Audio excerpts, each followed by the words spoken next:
So this is going to be a long video, so if you don't have the time to watch it now, just go ahead and save it and come back quite later. It's a special feature on my Black History Month series. I'm looking at Sarah and Horace Baker. I want to show you a video after this video that's going to give you an idea of why I'm a little heated right now. I'm trying not to be angry because I do enjoy history, but when I look at the history and the things that people had to go through in this country, it just pisses me the fuck off. I'm going to try another cuss. I'm going to try another cuss again on this episode. It's 1963. Sarah and Horace Baker purchased a property in Folcroft, Pennsylvania. So this is an all-white community. They're the first Black family to actually buy a property there. And let me say, you know how difficult it must have been for them to actually get to a point of actually purchase a property, first of all, and then to purchase a property in an all-white community?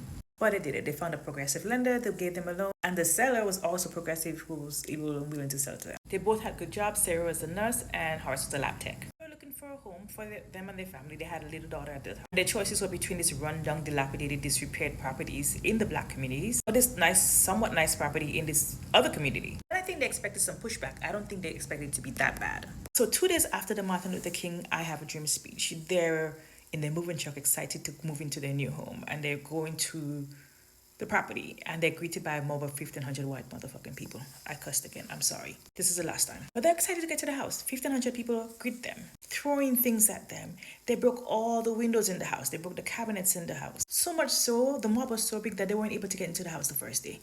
2 days later, they had to get the NAACP, the authorities, and clergy people to come there with them to escort them into their property. Their daughter had to stay with a relative because it wasn't safe for her the first night. Anyhow, they got into their house the first night. The people were still at it, stoning and throwing things at them. They had to sleep in the cellar because it wasn't, with all the things coming through the windows that were broken. A couple days after that, the rioters dispersed. They were able to move into the property, but they did not get a break. I'm going to show you the video. Look at it, and I'll come back afterwards. There are 1,500 row houses in Delmar Village, a 7-year-old housing development in Folcroft, Pennsylvania. Homes in this Philadelphia suburb sell for $10,000 to $11,000, and the people of Folcroft call them their dream houses. Most of Folcroft's residents work in the technical labor field. They make between $4,500 and $8,500 a year. They are proud of their community. Until recently, it was all white. Then, Horace Baker, his wife, and little girl moved in.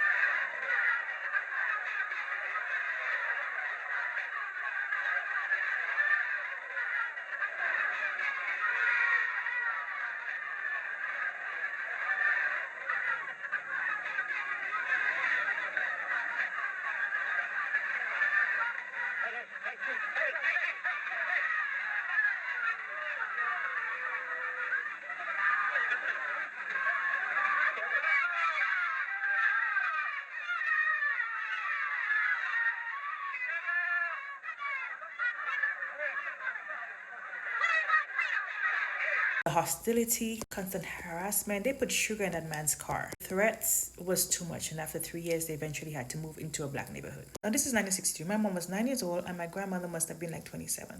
So it's not too long ago.